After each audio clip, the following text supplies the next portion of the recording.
Hello, my name is Marcus. I'm the compiler of a collection of therapy quotes entitled Psychoanalytic Self-Awareness Quotes. This is TQ 139 to 142. Therapy quote number 139. A flight of mind, symptom of trauma, not being behind one's words. What he says is not quite representative of him, his own self, but something which the hearer experiences as distant, indirect, an artifact, not a straightforward self-expression. So I thought I would add this symptom of trauma to the previous video. In a previous video was based on a quote by Philip Bromberg, who wrote a book called The Shadow of the Emotional After Effects, or the shadow of an emotional tsunami.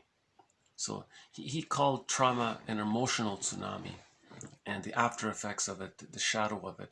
And he had this whole list of phrases and expressions to describe this sort of, how the mind deals with trauma. The mind has to escape, but there's no escape. So there's this dissociative quality. And he had all these phrases related to it. I thought I would add this one to the list. Here he says, the person is not behind his words. So he's speaking, but his feeling self went into exile because of the trauma. So when he's speaking, you don't feel that he's behind his words. He may be speaking honestly and sincerely, but his felt sense of self got split off and disassociated because of the trauma. So the listener feels that he notices that gap. So that's a symptom of trauma, right? 140. You seem in no way to connect your symptomatology with these tragic events. I don't feel any connection.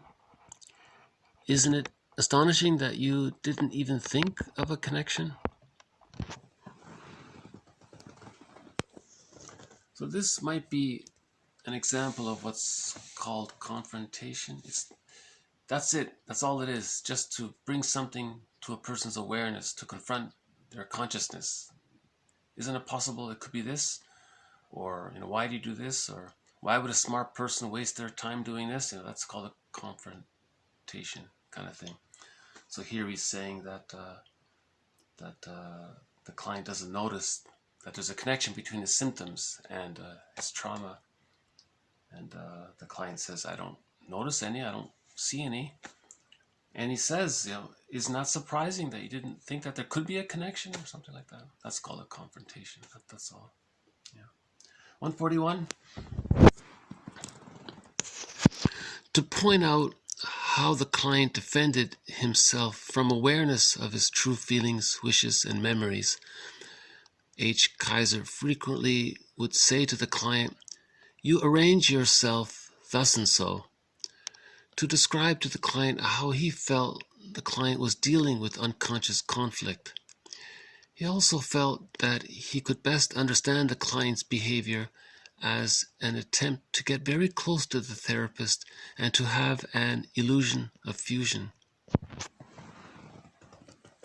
So that first part was just one idea that the therapist might say, you arrange your life, you've created this life for yourself in response to your unconscious conflicts of such and such and such. So it's just one little perspective to comment on a person's whole life, as a response to their unconscious conflicts. And the second part was saying that this author Kaiser, Helmut Kaiser, he was saying that one of the most common things he noticed in his work was that clients would want instant intimacy, an illusion of fusion right off the bat. So he was commenting on that. Or if they don't get it, then they're going to try to get that. You see, so that means something went wrong in development. From birth to the age of 6 months, there is that symbiosis phase. And if that went foul, or if that something wrong, or if there was a premature break from that, or if it wasn't met safely or warmly. So if there's something troubled during from birth to 6 months, he thinks a lot of clients are trying to recreate that, to heal from that, the repetition compulsion of that. It's just something to think about, you know. It's interesting about how something that could happen so early in life, from birth to 6 months, could influence a person's behavior, you know.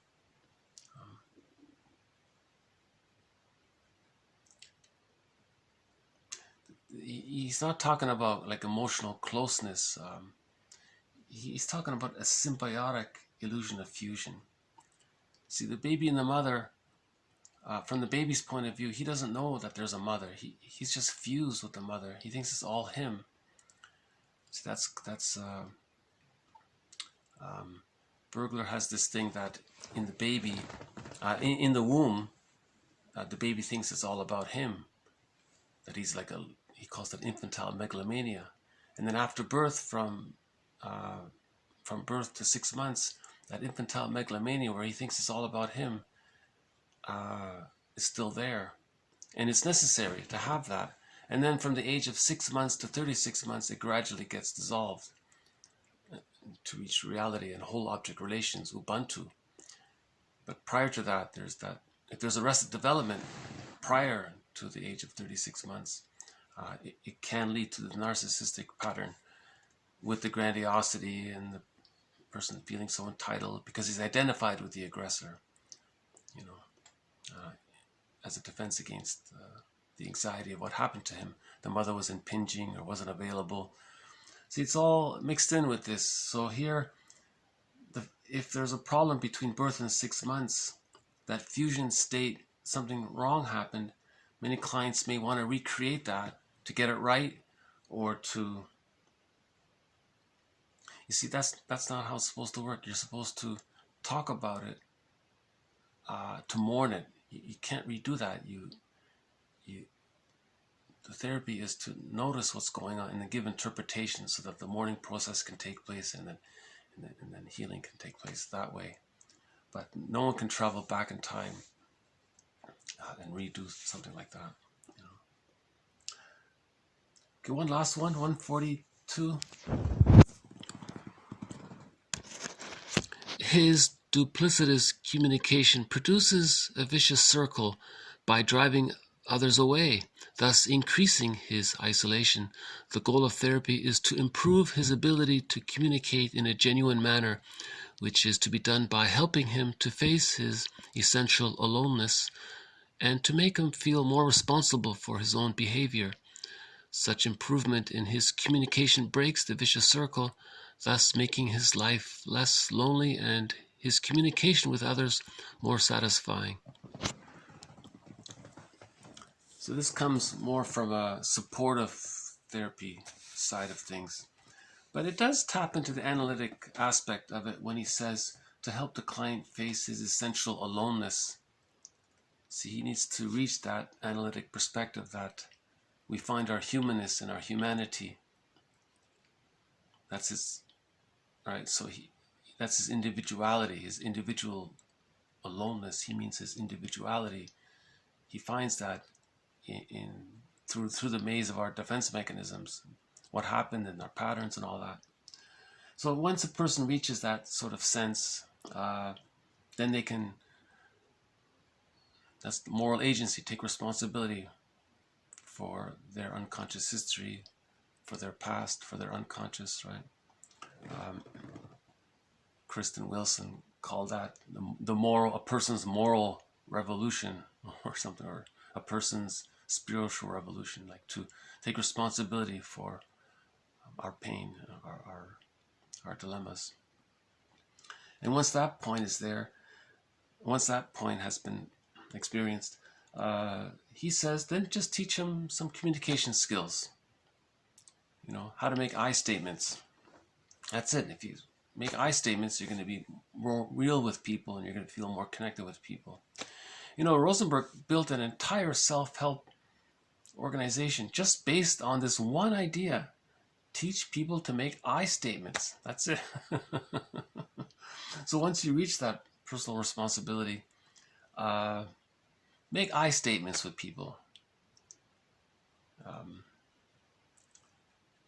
I statement. It's not blaming others. It's just describing what's going on with the person. When this happened, I felt this, and maybe it reminds me of that, and so on.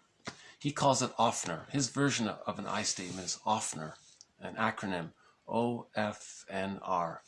Observation, feeling, the trigger, need, unmet need, and the request. So something happened. It's 3:30. We kind of agreed to meet at 3. It's now 3:30. Observation, feeling. Then he's, I feel. I think that may have been a trigger for me. I felt uneasy. Maybe it reminded me of some past times when such and such happened. Can you tell me how are you hearing what I'm saying? That's the request. So observation, feeling, need, request. That's kind of like an I statement, making it about you, rather than just immediately lunging into blaming the person. You're half an hour late and such and such and such, blaming the person. Maybe the other person is being passive aggressive, but before you get there, you want to make an I statement to own what's going on with yourself. And then you can ask, maybe the request is, are you being passive aggressive by being late? Are you angry at me for something? Is that why you're late? But before you do that, his theory is, try to connect with yourself first. Say what's real first for yourself. That kind of thing. Anyways, I don't include Rosenberg's work in this theory. He's more of a supportive, in that category of supportive therapy. He doesn't talk about psychodynamics, and maybe only in the sense that if somebody has an avoidant attachment style, they don't want to make requests. So maybe he's helping people with the avoidant attachment style to maybe loosen that up a bit by making I statements. Maybe there's something there. And he doesn't really address the misuse of I statements, I don't think so. Yeah. Anyways. Okay, a quick run through. These 4 quotes are all related to the work of a guy named Helmut Kaiser. We don't know too much about him. He says that the 2 things that therapists can watch out for are this symptom of trauma, not being behind one's words, and this tendency to have this fusion, And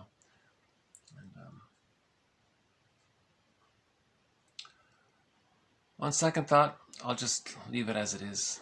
The quotes are posted below, and this just sort of adds a little aspect to our self-reflection.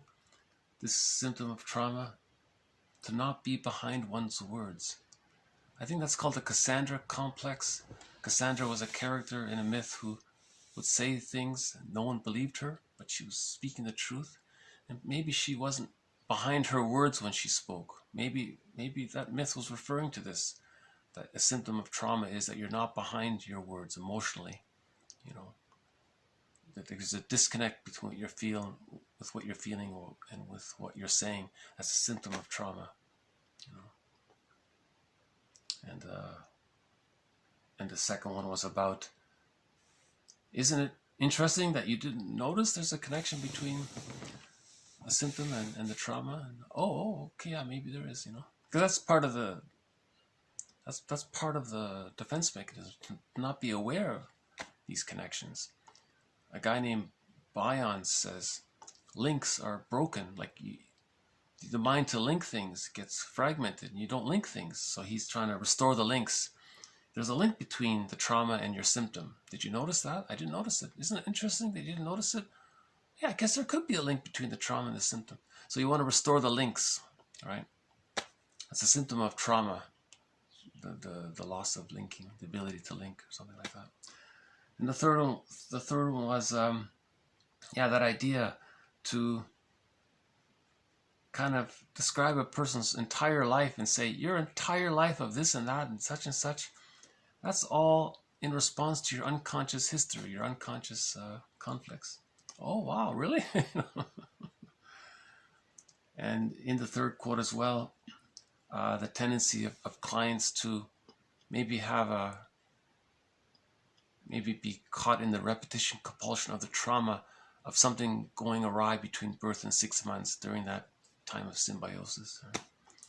And the fourth one was sort of a supportive idea of, after a person gets in touch with their Ubuntu and takes personal responsibility, moral agency for their life, then all you need to do is maybe teach them I statements, something practical, and practice making I statements, and that can improve communications.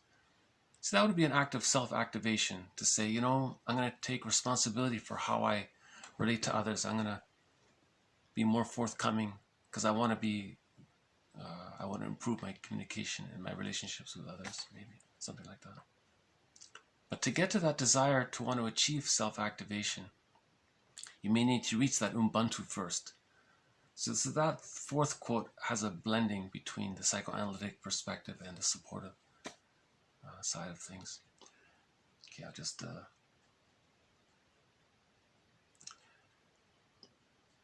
I don't see the blue bird of happiness today, so okay, so these are aspects of aspects of the therapeutic journey to heal the fragmented soul. Remember, unhappiness is a malady of the personal synthesis, so we're trying to synthesize as best we can. If there is a malady of the personal synthesis, and if that includes the splitting that's still there, splitting precludes mourning, splitting precludes whole object relations, it precludes Ubuntu, it precludes access to the real self, it precludes all of the capacities related to the real self. So the idea is to bring the parts together, integrate the parts, and no longer let the need to rely on infantile, immature defense mechanisms, let that dissipate,